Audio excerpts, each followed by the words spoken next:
Lorsqu'on regarde une construction, il n'y a pas uniquement que le coût énergétique du chauffage dans cette maison, il y a aussi ce qu'on appelle l'énergie grise, c'est-à-dire la totalité de l'énergie qu'il a fallu faire pour élaborer les matériaux de construction et leur bilan carbone.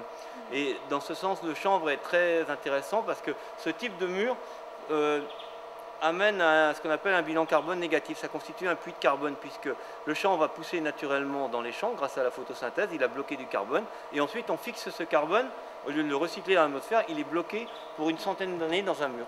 Et à la fin, lors de la déconstruction de la maison, cette maison, ce mur, on le passe dans un broyeur et on l'étale sur un champ. Il n'y a pas de souci de recyclage avec ce type de matériaux, puisque ce sera de la chaux, c'est du calcaire, avec du chanvre qui va se décomposer. On n'a pas besoin d'imaginer de décharges très compliquées ou le problème du recyclage de ces matériaux. Le marché du chanvre en France, c'est à peu près 10 000 hectares de chanvre. 10 000 hectares, il y a 7 ou 8 transformateurs principalement. Il y a un gros transformateur traditionnel dans l'est de la France, s'appelle les Chanvrières de l'Aube, qui ont seuls 5 000 hectares de chanvre. Et ensuite, on a quelques unités qui sont de 800 à 1000 hectares, une dans le sud de la France, à côté de Toulouse, une autre en Vendée, une autre Eurochanvre dans l'est de la France aussi, et une autre qui s'est développée dans la Manche, voilà, enfin qui était à 500 hectares, l'Eure et la Manche.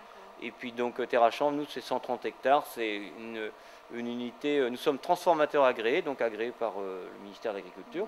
L'investissement à TerraChanvre, c'est de l'ordre du bâtiment matériel, c'est de l'ordre de 1 million d'euros.